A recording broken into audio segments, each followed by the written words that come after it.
This is Eleanor Hospice in Gravesend, one of Kent's busiest hospices. A registered charity, Eleanor provides treatment to over 2,500 people requiring care and support right across the county. The care that they deliver is free for people of all ages. 24 hours a day, 365 days of the year. I have my own little motto, and it's live life hard and fast and every day as if it's your last. You know, life is precious. When people realise they have a shorter time than they thought was likely, actually every moment matters. Their 200-strong staff and 600 volunteers are dedicated to making people's remaining days the best they can be. It's about just letting that person just leave the ward with dignity and respect. I'm sure every nursing profession cares, but there's something special about hospice. Hi. Eleanor also take their support and treatment right into people's homes. To have a really good cry is amazing. You may think a hospice is a place people come to die. Some people think as soon as you say the word hospice, that's the end of the road. But it's actually a place people come to live. There's a huge amount to offer. It is full of fun. It is full of laughter. You need to live life to the full. You don't know what's around the corner. So let's make the most of what we've got.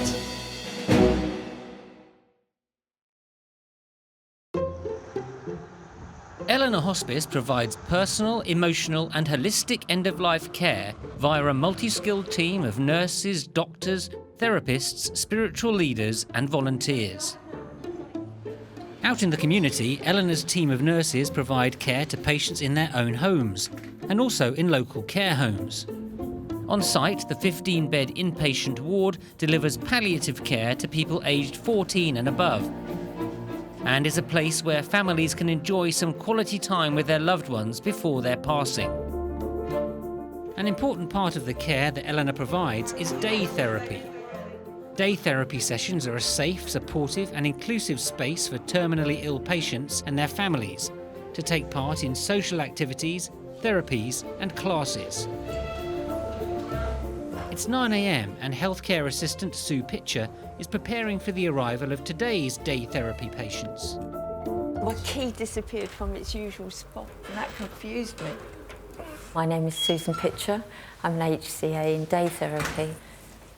Day therapy is a place for patients to come to take time out from their illness and for them to have a bit of fun in their life. We are going to do two things, jewellery making and decoupage, two types. One for those that are able and can cut, and one is a press-out one for those whose dexterity isn't very good. For those that are unable to do anything at all, then we'll ask a volunteer to sit alongside them. Reese, we're going to try and bath him. With new referrals every week, it's down to Sue and her colleague Carol to assess how best to occupy each patient during their time in day therapy. Linda, if she comes, And and Louise. So there's quite a lot of them who yeah. will be interested. It's 10 o'clock now and the patients are starting to arrive. We're expecting about 14 or 15 patients today.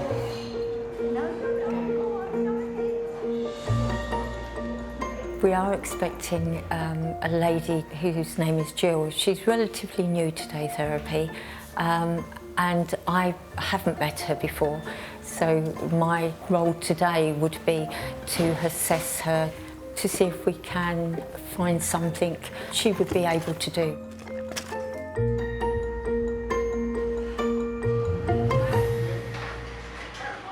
Over in the hospice's on-site kitchen, catering manager Dan and his team are busy preparing lunch for today's day therapy patients.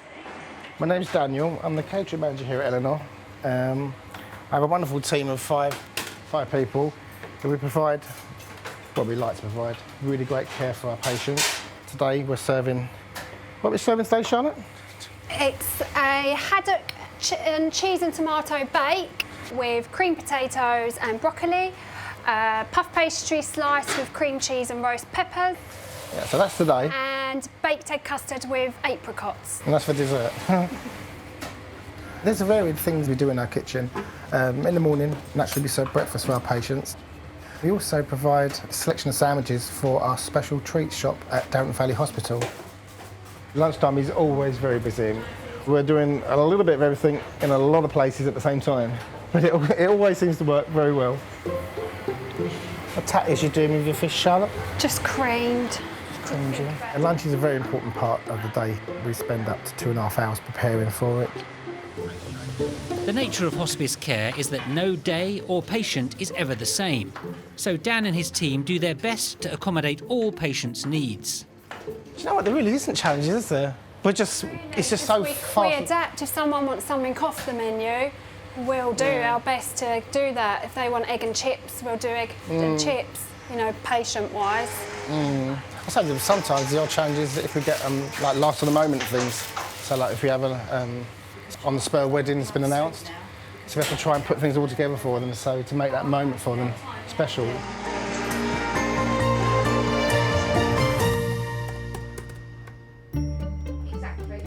Over 90% of the care that the hospice delivers is within patients' own homes. Eleanor's community nursing team provide medical advice and emotional support to patients and their families who are dealing with life-limiting illnesses. Today, palliative care nurse specialist Linda Cahill is on her way to meet Tarsum, her first patient of the day. So today we're going to see Tarsum, who's got renal cell carcinoma. He's recently been in hospital with a problem with his platelets. So it's just a review visit today, see how he's doing, and just to support the family, see how they're managing with him. Tarsum's had 2 new grandchildren just before Christmas that were born prematurely. He's really desperate to see them, and I hope at some point I can make his wish happen.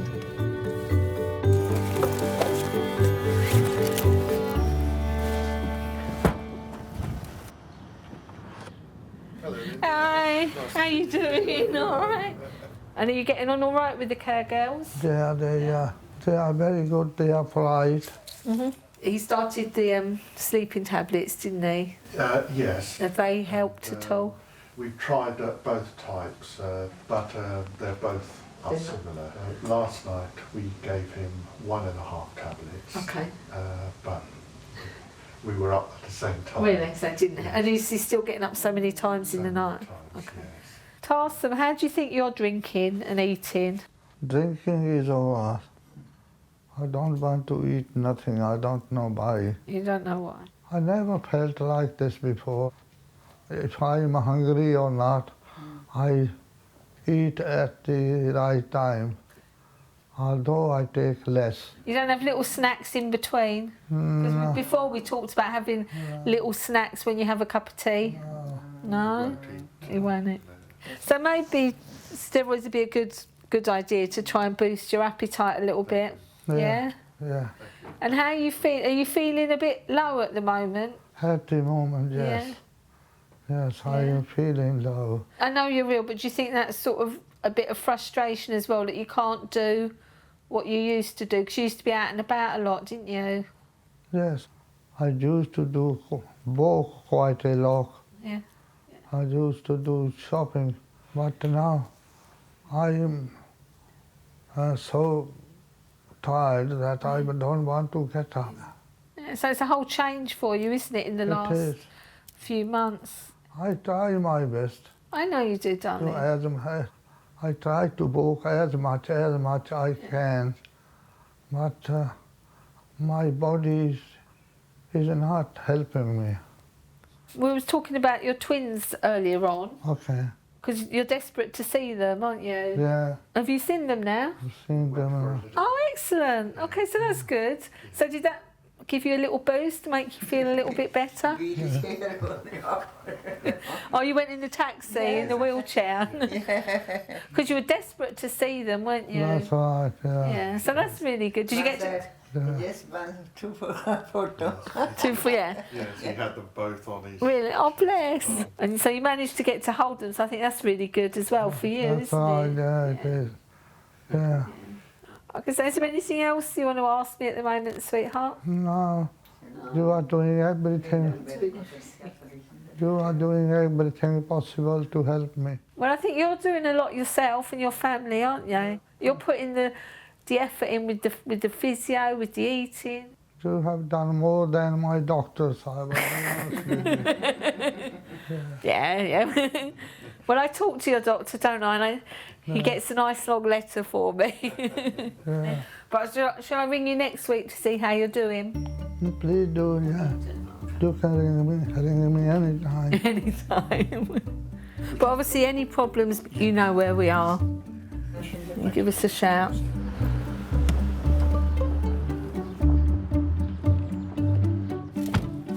I was really glad to hear that Tarsum had seen his grandchildren at the weekend, and that hopefully some of my care that I've put in has actually helped him achieve that goal. Helping terminally ill patients meet their goals is so important. At the end of the day, even if you've only done something small, to that patient it could be a major achievement for them. It's very stressful caring for someone that's ill, but if we can hopefully give the family some reassurance as well, hopefully our job's being done properly.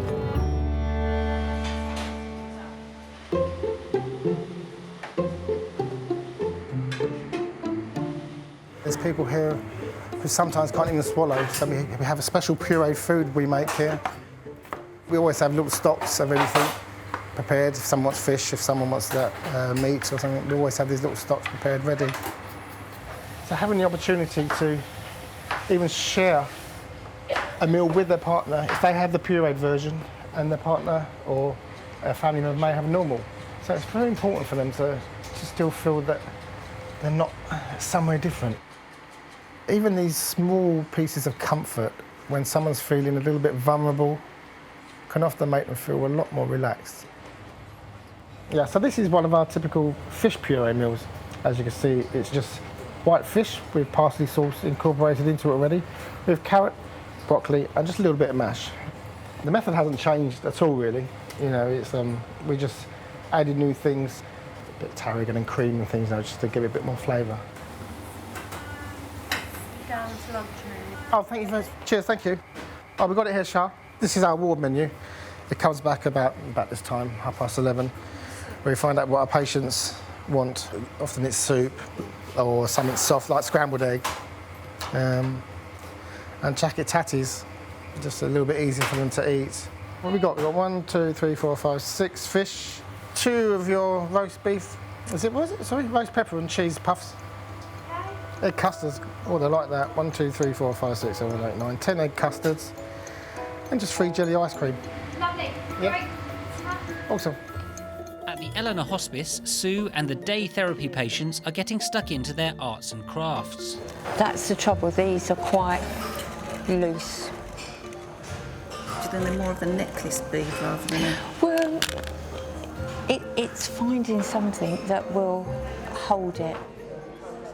The idea is to stimulate, to divert their mind away from what actually is going on in their own life. If you just use the tips, just a little bit, because there is a bead there.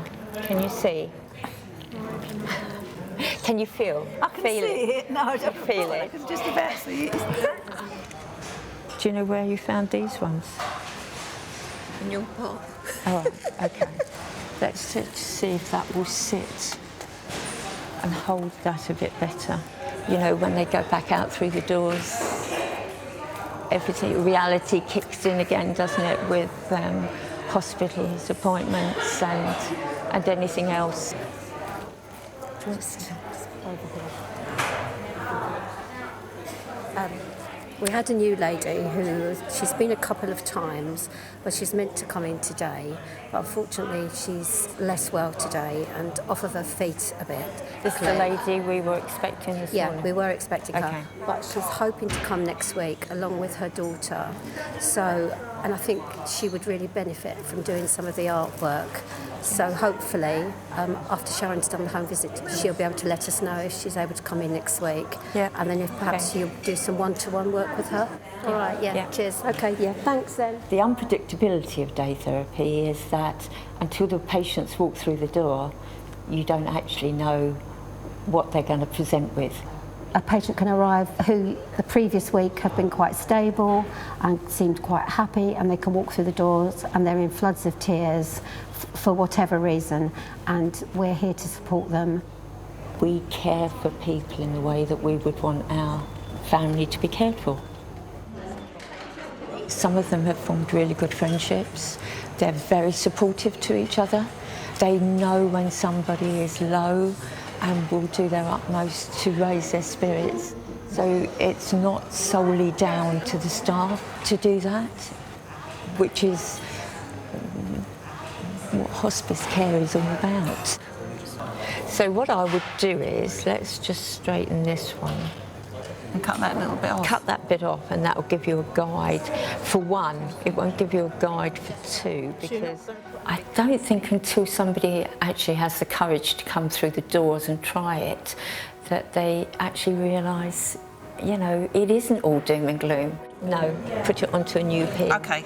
And then we're going to use those pliers. It is full of fun. It is full of laughter. Third time lucky. Okay, ready. Let's try again.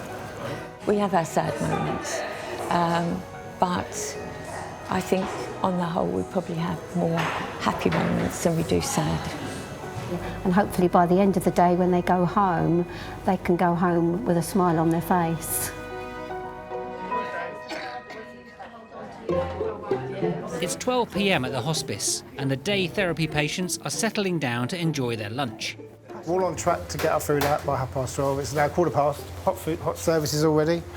Charlotte's just preparing the last few dishes, which are omelettes. Are you always this busy? Always busy. Always busy. We never rest. We don't have any chairs. I think. Yeah, let's hold that back for a while. A little pud, thanks. As well as providing lunch for the day therapy patients, Dan and his team also cater for the hospice's staff, ward patients, and provide food for the site's on-site cafe.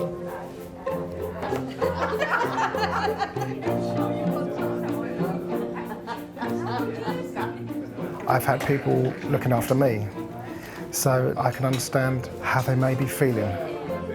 If they think, oh, I can't eat or swallow today, and you can persuade them to have that ice cream and chocolate sauce, you know that they're going to say, oh, can I have another one, can I have another one? And often they do. Creating a friendly and relaxed environment for people with life-limiting illnesses is a really important part of end-of-life care. And as a charity, the lunch that Eleanor provides to the visiting day therapy patients is free of charge.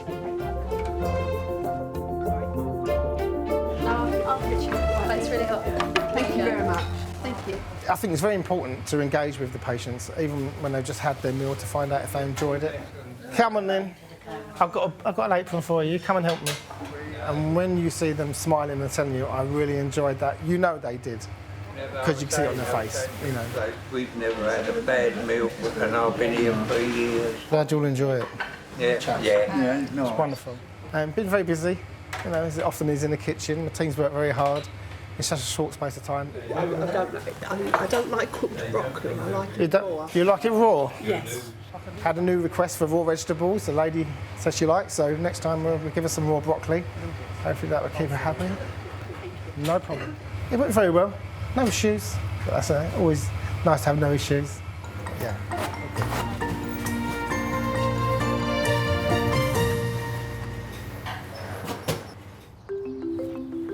Back on the road, palliative care nurse specialist Linda is on her way to meet John, her second patient of the day. John is an elderly gentleman that's got carcinoma of the prostate. He's just come off trial because his disease had progressed, and now he's having 3 monthly injections of hormone. He's actually telling me today that he's got increased pain, so we're going to go out, review his pain medication and just see how we can help him generally, because his wife's in hospital. And I think he's struggling a bit being alone at home. His family live quite far away. After some discussion, his family felt that maybe a small animal would be good for John to keep him company, which actually has been great for him because it means he's got to get up in the morning, he's got someone to focus on and care for, and I think it's done John the world of good having that cat.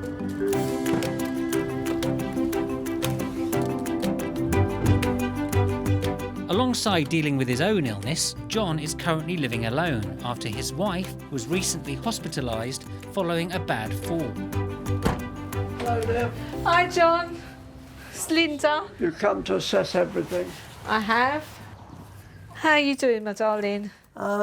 Still got problems, towards the end of the day, and I put it down to the pains in my stomach with anxiety because there's a lot going on with my wife. You were saying you're having the hormone treatment. Yeah. Every 3 months, is that now? Yes. The injection? Yeah, that's it, yeah. And is your GP, the nurse at the GP doing that? Yeah, that's it, yeah. You saw the consultant last week, John, at the hospital. Yeah. And what have they said to you about what's going on? I said that it seems to be spreading, and what I'm taking is not controlling it. Okay. So we need to go stronger or a different type. Yeah. So we need to look at all your medications today yeah. and see what you're on and see how we can help you manage that pain. Which one Should we do that? Yeah. If you show me what you're on, and then we can. That's the warfarin. I'm on 3 milligrams. Okay. Yeah, that's fine. And this is the... As well as assessing a patient's end-of-life care, Eleanor's community nursing team work alongside a patient's GP to regularly review their medical treatment. Oh, you're on a cocktail. Yeah, so we stop them. I'll start these. I'll suggest these other ones for you. There's some liquid morphine that you can get as well. If the pain's really bad, you could take this liquid and it works within sort of about 15 minutes. I'm going to suggest that we have some in the house. Yeah. Because you're only going to use it if you need it, John, aren't you? You're not going to use it just for the sake of it. And my worry is when your wife's coming home, you're going to get more uncomfortable because you're going to be doing a little bit more, whereas you can rest at the moment. But I think when your wife comes, you can't rest as well, can you? I mean, she came home for Christmas Day just to spend the day with the family. Yeah. And quite honestly, I was glad when it's time for her to go back. I was absolutely shattered. You're probably going to find you're going to bed earlier because you're going to be more tired, aren't you? At 9 o'clock now, I've already shut the lights out and everything. You're Say off to to bed. Jasper, you've had it now. You can't go out anymore. No more. Oh, bless you.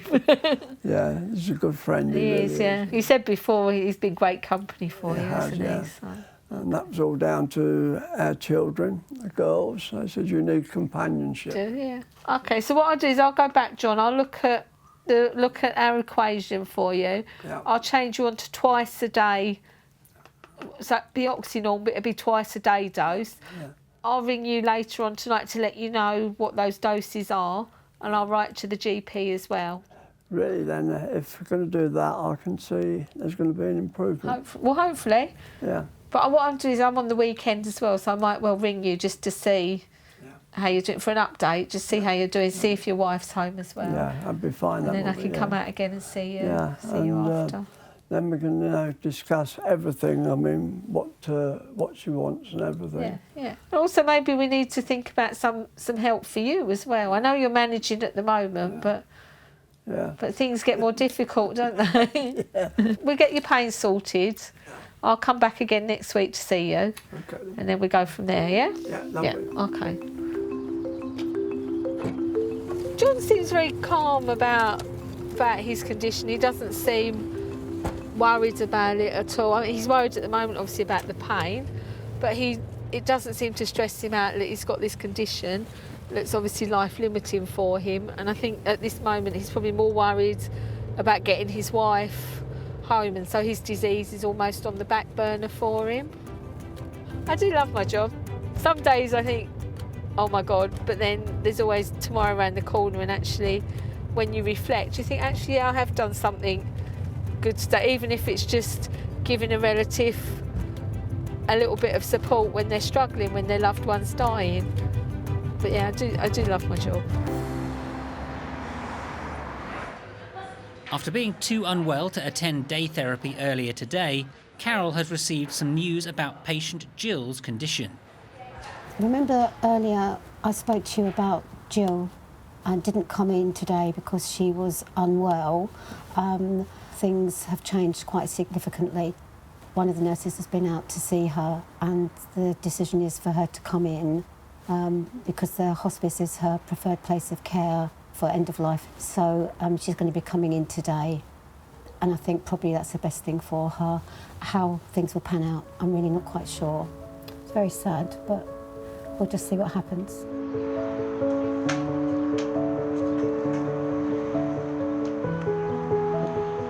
After being assessed by a community nurse, Jill has now arrived at Eleanor Hospice, accompanied by her daughter Sophie and sister Jane, to receive palliative care on the inpatient ward.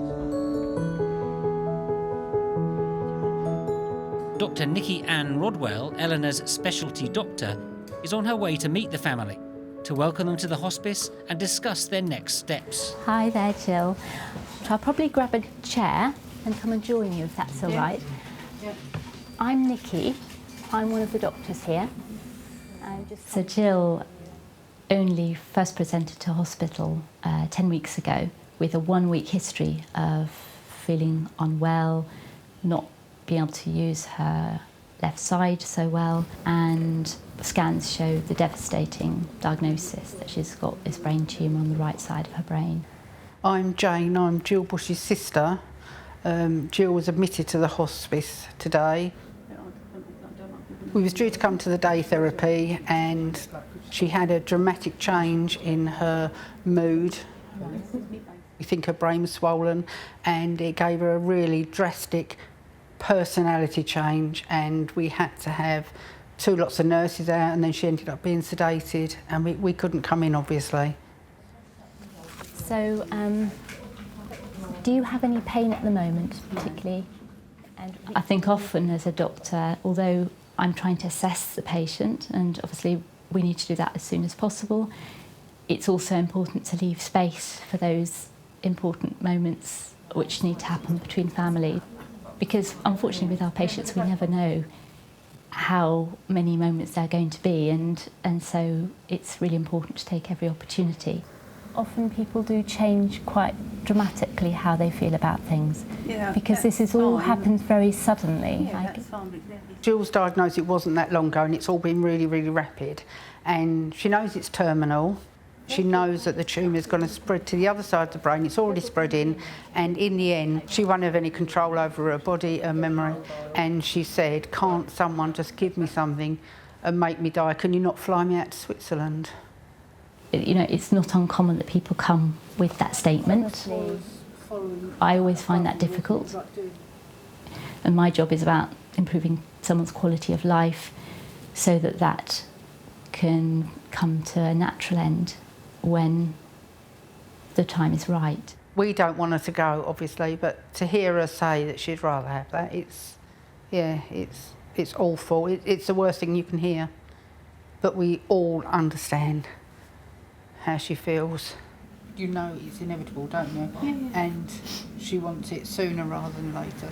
It usually comes from the person's distress and desperation. This person is saying, "Look, I'm fed up, I've had enough, please do something." When they told her that she couldn't have any more chemo, Jill thought she was going to die that day. She thought it was all going to be over. So far in my career, every single person who's mentioned going to Switzerland has, once we've had a chance to address their concerns, manage their symptoms, and give them time with their families, they've all said, "Thank goodness we had that time." It brings your own mortality closer to home as well, and that's really hard. Because I can remember when we was little and you think, "Oh right, well we've got years to live," and like your grandparents going, "No, I'm still all right, I'm still all right," and now it's our time. But for Jill, she's only 60, and that's wicked. No one should die young. Well, they do say only the good die young. So, and she is good. She's lovely. She's brave. I think it's really important that people have the space to say these things and to And also we need to respect that what people's wishes are, because it's happened very suddenly, hasn't it? 10 weeks. I gather you were admitted in November last year, so that's only less than 2 months ago. So you've not really had much time to kind of get your head round things. When she was first diagnosed, she said about coming into the hospice. Her husband was in here and he was only in here for 3 days, but she said she had really good quality time because you're not worrying about what you've got to do with her next. Does she need this? Her everyday things, and it is just nice. It's nice to go home at the end of every day and know that Jill's in such good hands and with people. I'm sure every nursing profession cares, but I don't know. There's something special about a hospice worker, whether it is a cleaner, whether it's a doctor, whether it's a nurse, and they're all fantastic. I think some people think as soon as you say the word hospice or palliative care that that's the end of the road and there's not very much to offer. And actually there's a huge amount to offer. If we could help people to realise that actually palliative care is a really positive thing, it's something which can help patients right from diagnosis.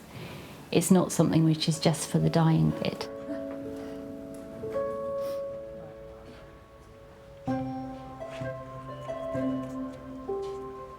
I'm Sally Baker and I'm the complementary therapist at Eleanor.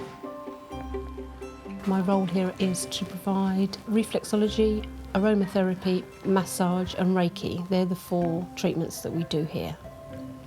The benefits of complementary therapy are to help that patient through their journey.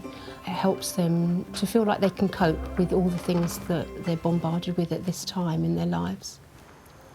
Today I'm going to see Julie, who's in the inpatient ward at the moment.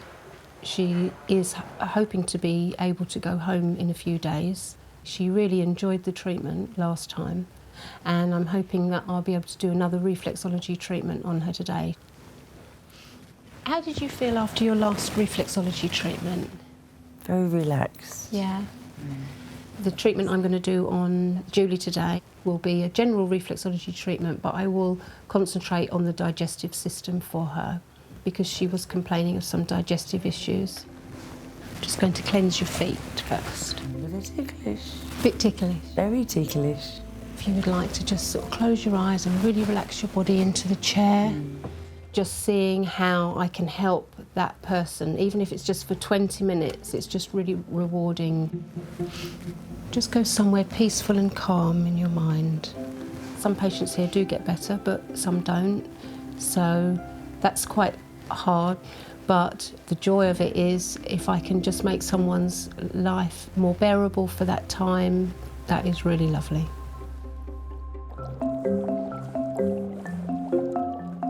Eleanor provides care for patients of all ages. Today, the care team are leading a children's fun club, offering parents of poorly children the opportunity for some well-deserved respite. Who's been painting with their gloves? My name's Hannah Ives. I'm the assistant practitioner, so I manage the respite team. We have our fun club session, which we hold every Friday. We have set children that come in and we play so that the parents get respite away and the children can mix with other children. My name's Emma and I am a children's healthcare assistant at the Eleanor. I do respite for young children up to 0 to 18 years old. Can you take your coat off? Harriet and her twin sister Olivia and her brother Freddie are coming today. You want to take your shoes off as well? And then, good girl. Harriet's been attending our fun club now, I think for just over a year. She used to come on her own, but for the siblings to be able to enjoy that as well, I think that's just the icing on top of the cake for the parents, that they then don't have to worry about all 3 children. Harriet has hypolastic right heart syndrome, where her heart is slowly failing. Today's session we got out the fancy dress and Freddie has decided, and Harriet, to dress up as doctors and play doctor theme. Am I better? Harriet. We welcome that, and we like to make and play the doctor theme and go through everything with them. So it doesn't make them scared. They're used to it. That's what happens. Harry is in and out of hospital quite a lot. So to make that into a game and play and not to be scared of it is a really nice thing to do with them. I think you might have to double check, have a look, see if it's clear for me, please. I need the doctor's advice. With our children who attend Fun Club, even though their siblings are with us, they are there to have their medical checks. They're there for us to keep an eye on. With Harriet, because she has a heart condition, her oxygen levels can either be too low for her, so we have to check them regularly. There we go. That's better. What colours can you see? Red. Red. And green. We just have to keep an eye on her every hour or so to see how they're doing. She might seem well in herself and running around, but really she is actually quite tired, and we have to kind of sit her down sometimes to reboot her energy as she gets worn out very quickly. Time to say hello today to Olivia, to Harriet, and to Freddie. She really enjoys her music therapy because she finds that is her way of interacting and coming out of her shell a little bit, because she is quite shy.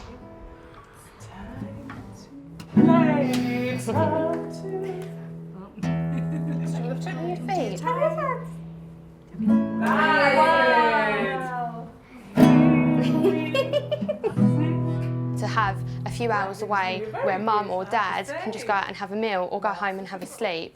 They really appreciate the help and support that we give them.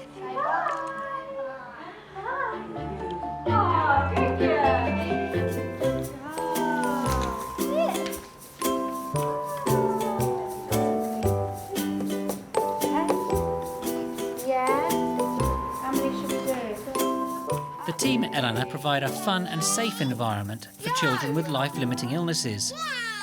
But delivering end-of-life care to these younger patients can often be a tough job. Right. As a team, we're very reliant on each other. We are each other's support mechanism when we don't get such good news. Obviously you have that bond with that child, and when you know a child when you know a child is really well for a long time, and then all of a sudden they're not here anymore, and you don't have that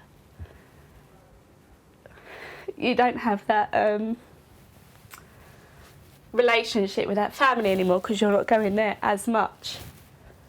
And it's breathtaking, I'll tell. Sorry.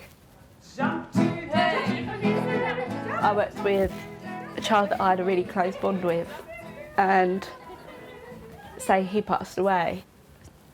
And every now and then I hear his name and I get upset and I just have to walk away. But we do have supportive counselling here, where we go somewhere out of the building to talk to someone and kind of get that off your chest, and you do feel really relieved afterwards. Because we then talk about it, it reminds us of what we're doing and why we're doing it. You get bad news, you get sad news, but then you have good news. And as friends, we are family to each other and we support each other.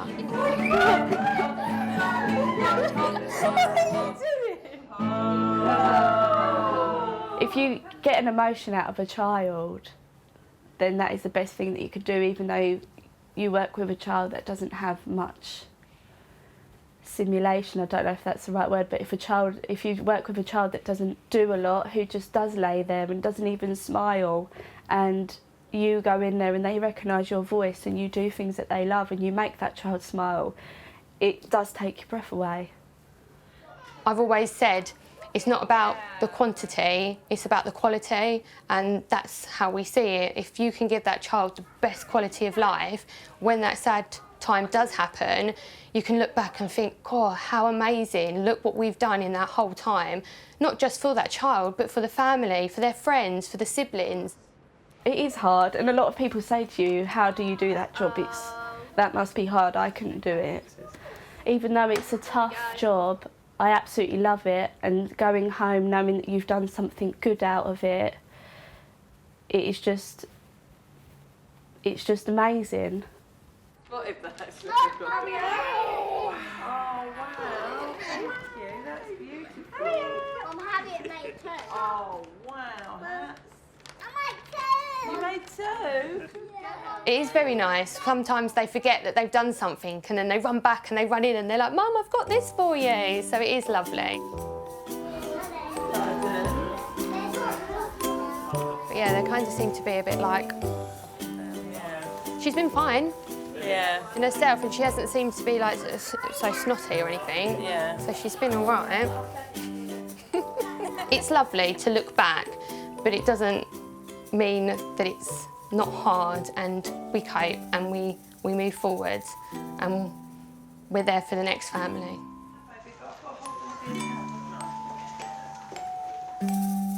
I think that's a really important point. This time is actually precious time for you as a family. It's brought us so much closer. There's 4 girls, there's like 4 sisters, and we've just all come together, and Adam and Sophie, Jill's children, and they say like it's just one massive family now. We're just all really, really close. You know, life is precious, and when people realise they have a shorter time than they thought was likely, actually every moment matters. Try not to cry in front of Jill. I take myself away and relieve all the pressure and have a really good cry. I think tears express something which is inexpressible in words, and most people are afraid or ashamed of their tears, and I think the more people can be given space for their tears and to be allowed to express themselves as they want to, as comes naturally, the better. Do you know, tears are very important. For me, they're signs of love. And when you try not to cry in front of, like try not to cry in front of Jill, your throat gets sore, you hurt physically, but you don't want to do it in front of her. So to have a really good cry is amazing.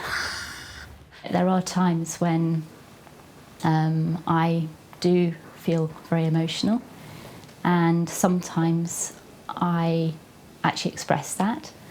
And I think when it's when it happens, usually I find that patients find that actually helpful, that their doctor is a human being. I think it's normal that we sometimes find our contact with patients very emotional, particularly in these really difficult circumstances. I ever see her babies, will I? Yeah. I think everyone's been brave. Everyone, every sister, every family member, every friend, they're all brave when they see her. So she deserves it. She deserves everyone to be like that with her. I don't know what's going to happen because we will only know that in the fullness of time. But seeing her as she is today, I think there's a good chance that she could feel quite a little bit better with some antidepressants, which would help relieve her anxiety, which help boost her mood. You'll be kept comfortable. You'll have your medication to stop you worrying and being anxious. Science can tell us quite a lot about prognosis and how people are, but we have to go day by day.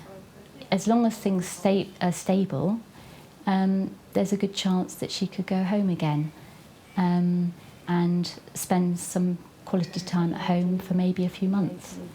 But the trouble is with this diagnosis, things can either be very stable for months or things can get suddenly worse, and we really don't know which it is. Well, the good thing is our nurses are around all the time.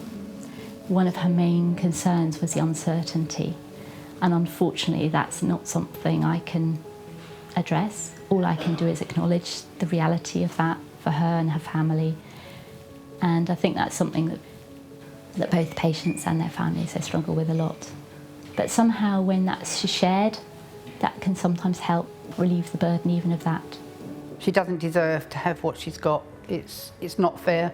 It Jill was, and I'm not just saying it because she's my sister, a genuinely nice, caring person who was always out every day looking after our aunt and uncle and driving everywhere and always looking after people. And she only said this morning, I can't just put my shoes on, walk down the road. She said, what is the point? So we want it nice and peaceful and short, hopefully.